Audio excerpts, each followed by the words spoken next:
오늘 하나님의 귀한 말씀은 상 받을 사람. 마태복음에 하나님의 나라를 주께서 선포하시고 하나님 앞에 그 일들을 함께 나누면서 우리가 함께 그 일에 동참하고자 하는 저와 여러분들 속에 하나님께서 약속하신 것이 있어요. 특별하게 하나님께서는 우리에게 상 주실 것을 우리는 기대하며 살아갑니다. 하나님께서 상 주신다고 그러셨어요. 우리가 사는 인생이 그렇습니다. 저와 여러분들이 예수를 믿고 나면 하나님께서 천국의 삶을 하나님께서 허락하셨어요. 그렇다고 하면 그 좋은 하나님의 나라를 우리는 기대하고 고대하고 우리가 나아가는데, 우리가 육신의 삶은 이 땅에서 머무는 동안에 하나님께서 우리에게 하나님의 일들을 감당하게 하시고 하나님의 나라의 상급을 하나님께서 기다리고 계시다라고 하는 것입니다. 이것이 우리가 주일학교 때나 상 받는 것이지 우리 때에 무슨 상을 기대하는 것이냐, 아니에요. 사도 바울 그랬어요. 사도 바울은 디모데후서에 그가 이제 떠나갈 날이 다가왔을 때에 흥분된 마음을 가졌어요. 어떤 흥분된 마음을 가졌냐면, 내가 이대 믿음을 지켰으니 이제후로는 나에게 의의 면류관이 예비되었으므로 그 의의 면류관을 받기를 간절하게 사모하는 마음을 가지고 그렇게 고대하고 있었습니다. 그래서 그가 고린도전서 9장 24절에도 그렇게 말씀하고 있어요. 운동장에서 다름질하는 자들이 다 달아날지라도 오직 상 얻는 자는 하나인 줄을 너희가 알지 못하느냐. 너희도 얻도록 이와 같이 다름질하라 그랬어요, 하나님께서. 그래서 저와 여러분들이 하나님의 일들을 감당하는 것은요, 우리가 때로는 다른 사람들이 안 알아줘도 하나님의 주의 이름으로 감당되어지는 저와 여러분들 속에 하나님께서 그 모든 상급으로 함께 하시는 줄 믿으시길 바랍니다. 우리가 이 땅 속에서 우리가 어떤 상을 받는다, 그런 것들 그것도 중요한 일일 수 있겠지만 그것은 그 당시만 해도 그냥 그렇게 좀 잠깐 지나는 일입니다. 저도 군대에서 사실은 제가 2개 훈정을 받았습니다. 하나는 뭐냐면 그 사단 웅변대에 나가가지고 제가 우승을 했어요. 그래서 그 사단장이 직접 걸어주는 제가 훈장을 하나 받았습니다. 그리고 또 하나는 어떤 상을 또 받았냐면, 제가 1979년도에 군대를 입대했거든요. 그때는 이제 박정희 대통령 때에 제가 군대를 입대한 겁니다. 입대했는데 그때 박정희 대통령이 1979년도에 시해 사건이 일어났어요. 그래서 박정희 대통령이 이제 죽은 다음에 그 이후에 어떤 일이 일어났었냐면 광주에서 광주 의거가 일어났어요. 그때에 전두환 대통령이 즉위하기 그 직전입니다. 그래서 그냥 강압적으로 전두환 대통령이 그 대통령이 되기 전에 그냥 강압적으로 힘으로 다 사람들을 이렇게 데모하는 사람들을 그렇게 밀어붙였어요. 저는 그때 광주에 진압군으로 있었습니다. 군대 갔었으니까 할 수 없잖아요. 그래서 제가 광주에서는 사실은 진압군으로 있었는데 그 뒤 이후에 광주에서 다 모든 일이 다 정리되고 전두환 대통령이 됐을 때에 모든 사병들에게 훈장 하나씩 줬습니다. 잘 진압했다고 훈장을 줬어요. 훈장을 제가 가지고 있다가 그거 뭐에 쓰겠어요. 참 보니까 나중에 생각해 보니까 참 부끄러운 훈장이더라고. 그게 나중에는 그냥 군대에 있을 때 그냥 하나씩 줘서 받았긴 했는데 부끄러운 훈장이더라고요. 제가 캐나다에서 이 옷에 올 때에 다 정리하면서 받은 때로는 훈장도 많고요. 또 때로는 그 무슨 감사패 하는 그 모든 것들이 그냥 이삿짐 오는데 너무 많은 거예요. 그래서 아주 다 버리고 왔습니다. 다 버리고 왔어요. 그럼 무슨 소용이 있겠어요? 의미가 있겠어요? 그래서 다 버리고 왔어요. 다 버리고 왔는데 그래요. 우리가 이 땅 속에서 우리가 주는 그 모든 것들은 그 당시는 그것이 하나의 기쁨이 될는지 모르지만 지나고 보면 아무것도 아닙니다. 그런데 오늘 주님께서 말씀해 주시는 것은 주의 이름으로 하나님 앞에 하나님 앞에 나아간 자는 하나님께서 우리에게 상급으로 함께 하신다라고 말씀하신 것이 무슨 상이냐면 하나님께서 선지자의 상을 준다고 그랬어요. 선지자의 상을 우리에게 주신다고 말씀하셨는데 그 상은 어떻게 주는 것이냐, 오늘 말씀을 통해서 한번 봅니다. 41절의 말씀을 보게 되어지면 선지자의 이름으로 선지자를 영접하는 자는 선지자의 상을 받을 것이요 의인의 이름으로 의인을 영접하는 자는 의인의 상을 받을 것이라 그랬어요. 그러니까 선지자의 이름으로 선지자를 영접하는 자를 하나님께서 선지자의 상을 받을 것이라. 우리 한국교회의 초창기 때에 참 미국에서 와가지고 그분들이 우리에게 복음을 증거했습니다. 그때에 많은 사람들이 이제 처음 지금이야 많이 달라졌지만 그때만 해도 이제 코 큰 양코쟁이라고 그러지 않았어요? 그 사람들이 와가지고 참 떠듬떠듬하면서 예수 믿으라고 했을 때에 그냥 때로는 참 돌 던지고 또 때로는 미워하고 그랬던 사람들이 있었습니다. 그런데 우리 여러분들의 부모 세대, 그 이상 세대에 있는 분들이 그 가운데서 그 사실은 영접하고 예수 그리스도를 믿은 자들은요, 여러분들이 기억하시죠? 다 그 초창기 때 예수 믿고 영접한 자들의 모습들을 보면 다 잘 되었어요. 자손이 잘 되고 복되게 하시고 이미 이 땅에서 또한 상급을 우리에게 허락해 주셨는데, 하나님 앞에 선지자의 이름으로 선지자를 영접하는 그 모든 것 가운데서도 하나님의 나라의 영원한 것을 하나님께서 우리에게 허락해 주신 줄을 믿습니다. 구약성경에 보게 되어지면 선지자를 잘 대접해가지고 하나님의 축복을 받은 사람이 있어요. 누구예요? 사르밧 과부의 얘기가 열왕기상 17장에 나와요. 보게 되어지면 한 선지자 누구예요? 엘리야 선지자가 이제 굶주림에 있었습니다. 많이 어려움이 있었어요. 그런데 하나님께서 어디로 가라고 그러시는 겁니까? 과부의 집으로 가라고 그런 거예요. 그 집에 가서 상황을 보니까 좀 넉넉한 집도 아니었습니다. 넉넉한 집이 아니라 이미 모든 것들이 양식이 다 떨어져 가지고 아끼다가 이제 마지막으로 이것은 아들이랑 먹고 이제 우리가 이제 양식이 떨어졌으므로 이것으로 이제 우리가 마지막 식사를 하자라고 가루와 기름을 준비한 것이었습니다. 사실은 엘리야가 그곳에 왜 갔을까요? 배가 고파서 물론 가기도 했지만 하나님께서 그쪽에 보내셔서 가신 것이죠. 엘리야가 그곳에 그렇게 가난한 집에 가고 싶었겠습니까? 그런데 우리가 나중에 그 결과를 알잖아요. 하나님께서 그의 가정을 축복하시기 위해서 엘리야 선지자를 보내게 한 것입니다. 그런데 우리는 쉽게 우리가 좀 우리 스토리를 다 아니까 쉽게 생각할 수 있을 것일 겁니다. 그런데 그 상황이 되어졌을 거라고 한번 여러분들이 예상해 보세요. 이제 그에게 있어서는 아주 소중한 것입니다. 고귀한 것입니다. 그런데 선지자가 와가지고는 그것을 나에게 달라 그래요. 아주 구체적으로 나에게 달라 그래요. 내가 배가 고프니까 그것을 나에게 달라 그래요. 아마 그런 상황이 되어지면 여러분은 어떻게 할 것입니까? 아마 주위 사람들도 그랬을 거예요. 아니 선지자가 돼가지고 와가지고 그 가난한 집에 와서 그것을 달라고 합니까? 아마 옆 사람이 보았으면 그랬을 것입니다. 그분들도 아마 그 상황이 되어지면 아니 지금 선지자라고 하는 분이 지금 나에게 축복을 빌어주지 못할 망정 이것을 나에게 달라고 하는 것입니까? 그런데 그러지 않았어요. 사르밧 과부는 그 가운데 그러지 않았어요. 그래요, 하나님의 이름으로 선지자가 달라고 하니 제가 드리겠습니다. 생명과도 같은 음식이었습니다. 그에게 있어서는 생명과도 같은 것을 달라고 하니 드렸어요. 드린 것으로 인해서 하나님께서 그 모든 것들을 축복하셨습니다. 그의 가정을 축복하셨습니다. 그 가운데에 그의 가정의 축복감을 받게 되어지는 것처럼 누가복음에 보게 되어지면 주님께서 뭐라고 말씀하셨어요? 주라. 같이 한번 말씀을 보겠습니다. 주라. 그리하면 너희에게 줄 것이니 곧 후히되어 누르고 흔들어 넘치도록 하여 너희에게 안겨주리라. 너희가 헤아리는 그 헤아림으로 너희도 헤아림을 도로 받을 것이니라. 할렐루야. 하나님께서 우리에게 주의 이름으로 하나님 앞에 내가 섬길 기회가 되어지면 여러분 마음껏 섬기십시오.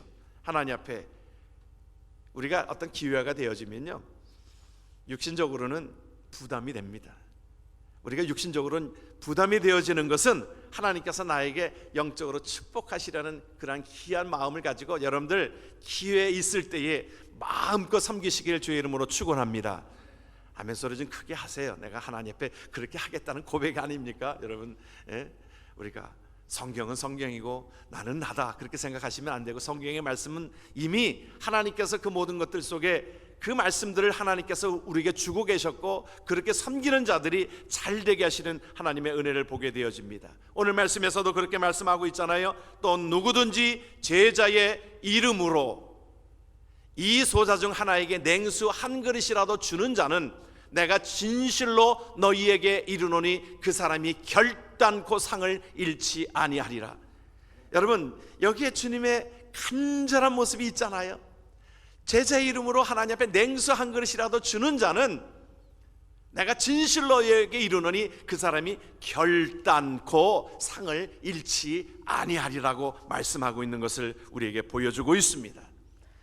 사르밧 과부는 그 가운데 정말 적은 것이라고 하여도 그의 삶의 전부를 주 앞에 드려옴으로 말미암아 그의 가정이 어떻게 되어졌어요? 그의 가정이 사는 한 동안에 가루와 기름이 떨어지지 아니하는 그런 축복이 있었다라고 말씀하셨던 것처럼 육신의 축복만 아니라 하나님 앞에 선지자를 대접함으로 인하여 하나님 앞에 귀하게 축복된 순간이 하나님은 마음이 기쁘셨던 것입니다.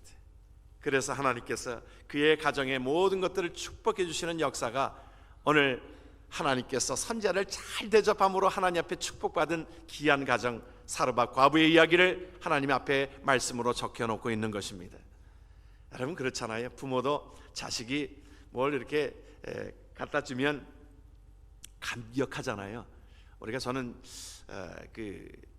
아직 모르게 자녀들이 이제 시집을 갔잖아요. 그러니까 자녀들이 이제 뭐 부모를 위해서 뭘 갖다 준다 뭐 그런 것들에 대해서는 우리가 잘 이해하지 못했는데 아마 많은 분들이 때로는 손자 뭐 또 때로는 딸 뭐 아들이 뭐 하나 사주면 그거 자랑하잖아요. 그렇죠, 여러분?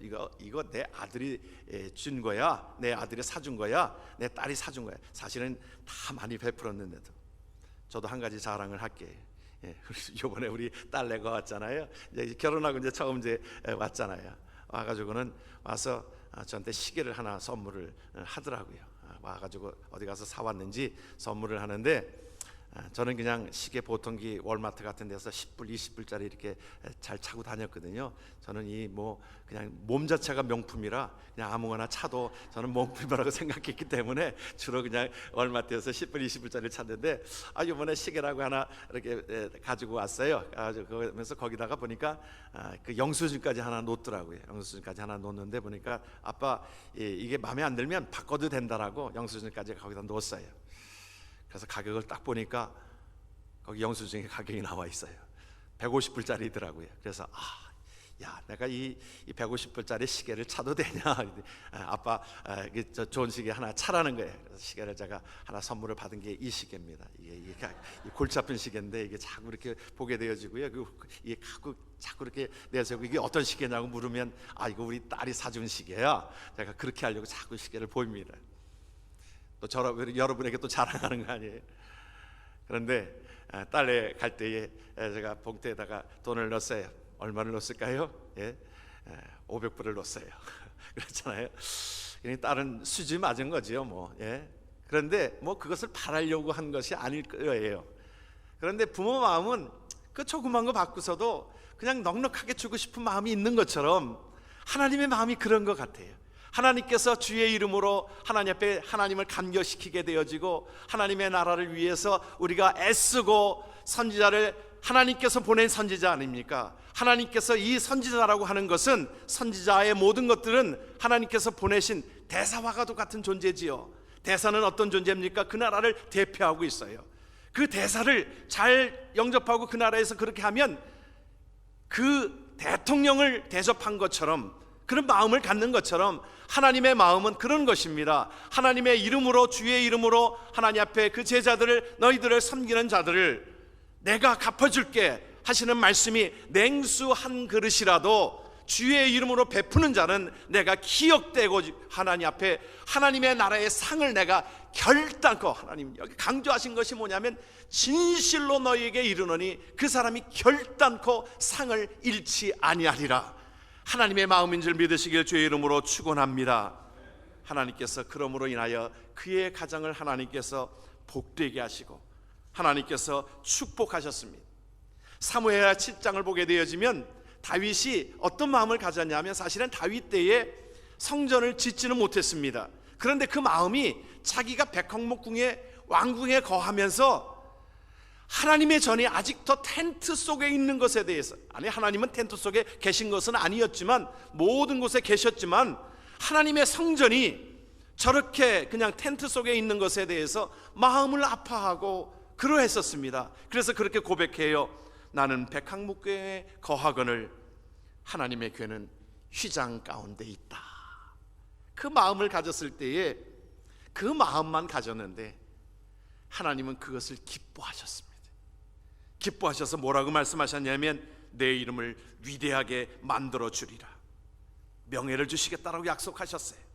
너를 편히 쉬게 하겠다라고 평안의 축복을 허락하여 주셨어요. 12절을 보니까 내가 내 몸에서 내 씨를 내 위에 세워서 나라를 견고케 하리라. 사무엘하 7장에 보게 되어지면 그 내용들이 담겨져 있는 것이 그 마음을 품었을 뿐인데도 실질적으로 그는 그 준비는 하였지만 그 모든 것들을 성전을 다 이루지는 못하였지만 하나님 앞에 하나님의 몸된 성전, 하나님이 거하신다라고 생각했던 그 성전을 아끼고 사랑했던 그 마음만 가졌을 뿐인데 하나님께서는 그 모든 것들을 기억하시고 모든 것들을 축복으로 다가가신 하나님의 은혜가 있는 줄을 믿습니다. 어느 장로님이, 이제 은퇴하시는 장로님이 그런 고백을 한 것을 어느 책에서 보았습니다. 그가 그렇게 고백했다는 거예요. 하나님께 내가 몸으로 봉사했더니 하나님께서 나에게 건강을 주셨노라고. 내가 하나님 앞에 적은 물질을 드렸는데 내가 평생 물질에 부족함이 없도록 하나님께서 나에게 모든 물질을 축복해 주셨노라고. 내가 하나님 앞에 시간으로 봉사하였더니 하나님께서는 영생의 축복을 나에게 허락해 주셨노라고. 하나님 앞에 저와 여러분들이 하나님의 이름으로, 주의 이름으로 섬기는 모든 일은 하나님 앞에 기꺼이 하나님 앞에 헌신으로 나아가길 주의 이름으로 축원합니다. 그랬을 때에 이에 귀한 가정에 하나님께서 통에 가루가 떨어지지 아니하고 병에 기름이 없어지지 아니하는 다함이 없는 축복이 있게 되었던 것을 기억합니다. 어느 분이 사막을 여행 중에 그곳에 하나의 펌프를 발견했습니다. 그런데 펌프를 발견했는데 펌프를 가서 보니까 물이 없어요. 그냥 텅 빈 것입니다. 섭섭한 마음으로 돌아서려고 하는데 그 옆에 쪽지가 하나 있습니다. 그 펌프의 2m 옆에 그곳에 돌이 하나 앉아 있는 곳에 그것을 파내시면 그곳에 물이 하나 있습니다. 물이 한 통이 있습니다. 그러면서 그것을, 그 물통을 꺼내어서 마시지 마십시오. 마시지 마시고 그것을 이제 그 펌프에다가 천천히 부으십시오. 그런 다음에 이제 촉촉히 젖어진 다음에 그곳에 물을 계속 부시고 펌프질을 하십시오.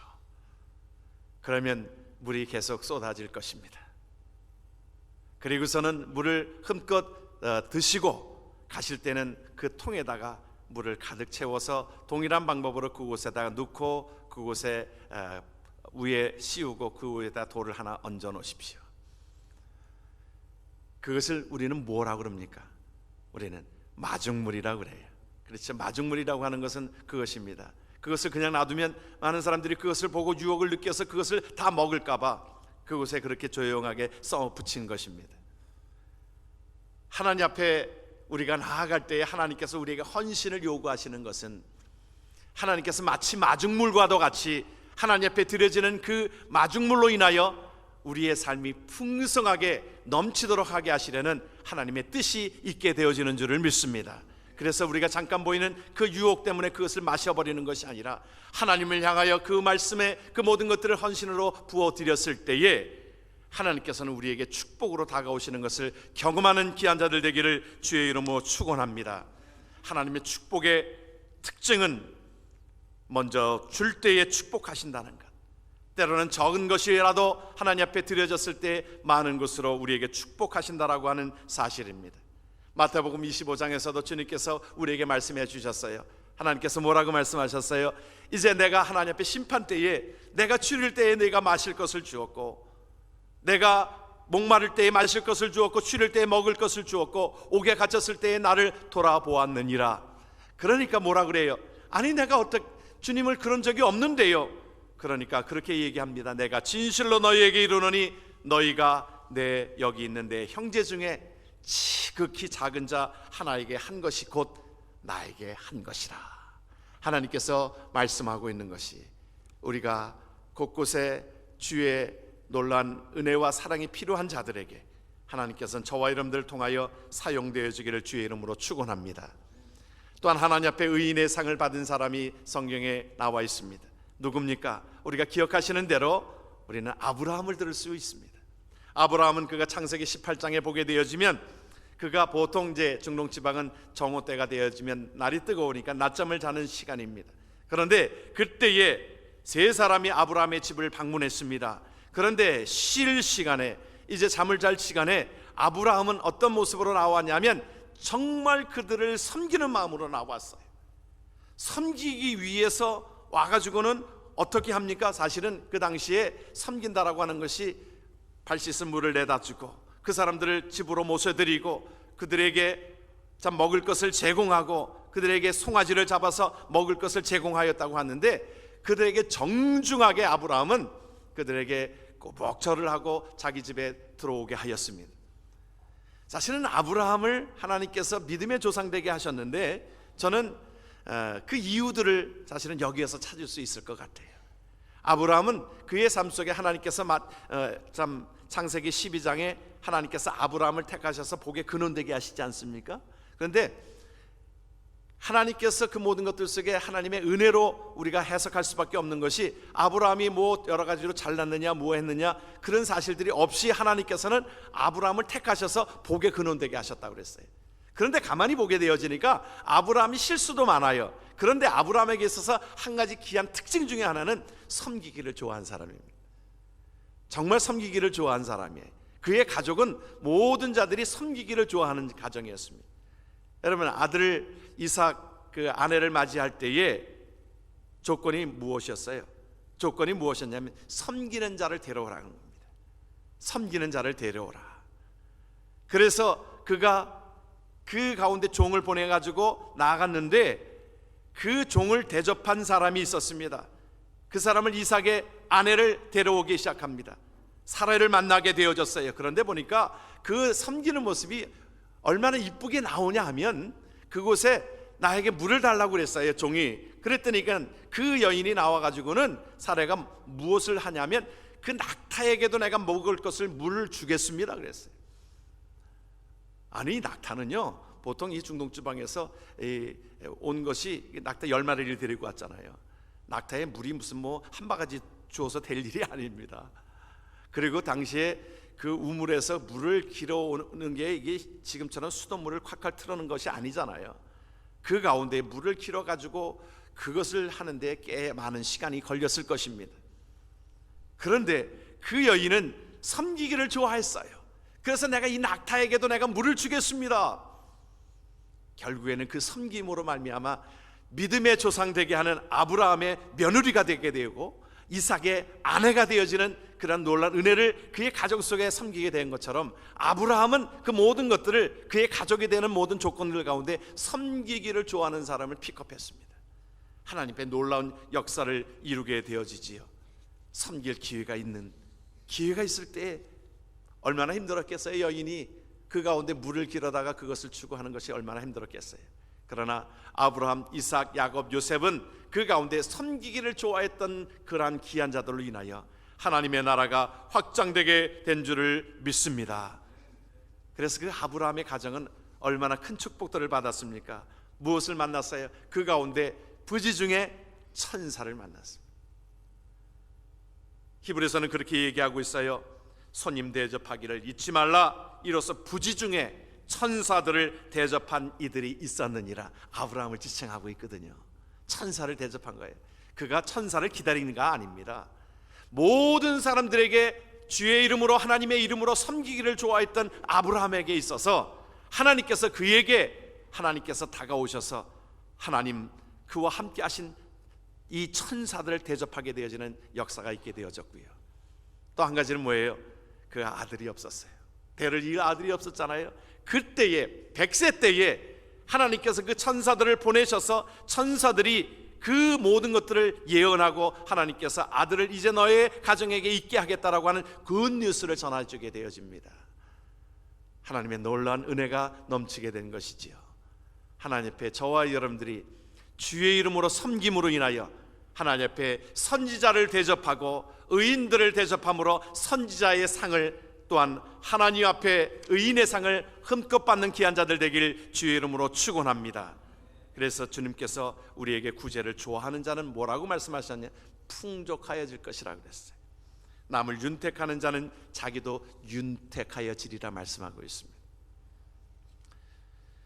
오늘 우리에게 주신 말씀들을 정리하면서 한 사람을 소개하고 마치기를 원합니다. 전에 읽었던 책 중에 이 참 말씀이 생각이 났어요. 그 청년 바보 의사, 그는 33세 때에 군의관으로서 나중에는 그가 그 유행성 뇌출혈로 인하여 뇌혈혈로 인해서 사실은 33세에 세상을 뜨고 맙니다. 그 이후에 그에게 은혜를 입었던 자들의 이야기를 3년 뒤에 그들의 이야기들을 책으로 엮어서 만든 책이 그 청년 바보 의사. 그는 33세로 세상을 떠났을 때 많은 사람들이 그냥 안타깝다, 젊은 나이에. 그런데 그의 장례식 때에 영락교회에 다니던 사람이었습니다.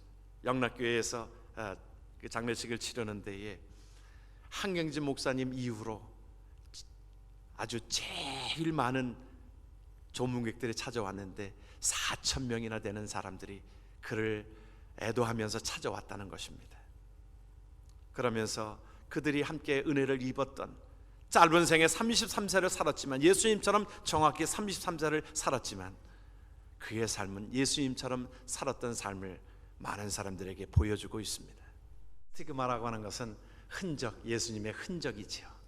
그의 삶 속에 나타나기를 원하는 간절한 마음을 가지고 함께 생을 살았던, 짧은 인생이었지만 하나님 앞에 부름받은 자로 귀하게 상을 살았던 삶이 저와 여러분들 속에 나타나기를 주의 이름으로 축원합니다. 아멘.